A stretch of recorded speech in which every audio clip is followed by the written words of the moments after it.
છોટાઉદેપુર જિલ્લાના નસવાડી તાલુકાના માથા જલધુણી ગામની પ્રાથમિક શાળાનું મકાન જર્જરિત બનતા બાળકોને ખાનગી મકાનમાં ભણાવવાની ફરજ પડી છે। શિક્ષણ માટે જરૂરી સુવિધાઓનો અભાવ સામે આવ્યો છે। વાલીઓ નવી શાળાને પૂરતા શિક્ષકોની માંગ સાથે તંત્ર કાર્યવાહી કરે તેવી માંગ કરી રહ્યા છે। નસવાડી તાલુકાના માથા જલધુણી ગામની આ પ્રાથમિક શાળાનું વર્ષો જૂનું મકાન અત્યંત જર્જરિત બની ગયું છે। દિવાલોમાં મોટી તિરાડો પડી છે, જ્યારે છતમાંથી પોપડા અને વરસાદી પાણી ટપકી રહ્યા છે। બાળકોની સુરક્ષાને ધ્યાનમાં રાખીને અગાઉ કામચલાઉ શેડમાં અભ્યાસ શરૂ કરવામાં આવ્યો હતો, પરંતુ ભારે વરસાદ બાદ હવે વિદ્યાર્થીઓને ગામના એક વ્યક્તિના મકાનમાં ભણાવવાની ફરજ ઊભી થઈ છે। ખાનગી મકાનમાં ચાલતી આ શાળામાં પણ જરૂરી સુવિધાઓનો અભાવ સ્પષ્ટપણે જોવા મળે છે।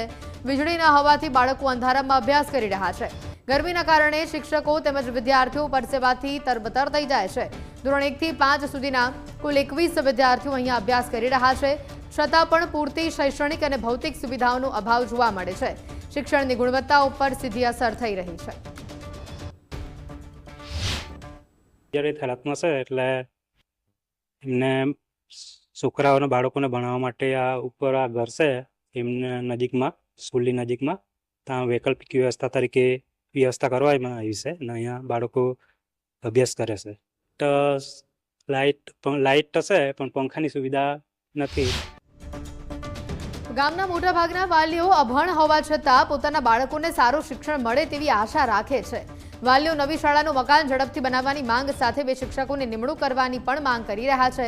હાલમાં 1 થી 5 ધોરણ માટે શિક્ષકોનું મર્યાદિત મહેકમ હોવાથી વિદ્યાર્થીઓને પૂરતું માર્ગદર્શન મળતું નથી અને જેના કારણે ડ્રોપઆઉટનું પ્રમાણ વધવાની પણ ચિંતા વ્યક્ત કરવામાં આવી છે।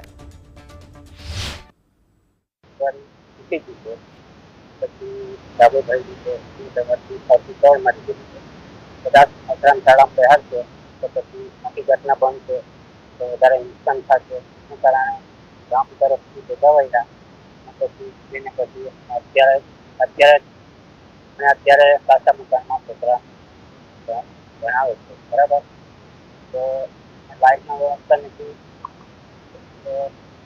પંખાની વ્યવસ્થા નથી, પાણીની વ્યવસ્થા નથી। અભ્યાસ કરી રહ્યા છે કે પ્રાથમિક શાળાની જર્જરિત થવાથી તે કાચા ઝૂંપડામાં અભ્યાસ કરી રહ્યા છે। ત્યાં લાઇટ તો છે પણ બલ્બ ખાલી એક જ છે, બરાબર। તો બાળકો કઈ રીતના અભ્યાસ કરી શકે, એના માટે અમે સરકારશ્રીને વિનંતી કે વહેલી તકે મંજૂર કરી આપે એ અમારા પર। આ શાળામાં રમતગમતનું મેદાન, પીવાના પાણીની પૂરતી વ્યવસ્થા અને શૌચાલય જેવી મૂળભૂત સુવિધાઓનો પણ અભાવ છે। હવે સ્થાનિકો અને વાલીઓની માંગ છે કે કોઈ દુર્ઘટના બને તે પહેલા તંત્ર નવી શાળા બનાવીને સુરક્ષિત અને ગુણવત્તાયુક્ત શિક્ષણની વ્યવસ્થા સુનિશ્ચિત કરે।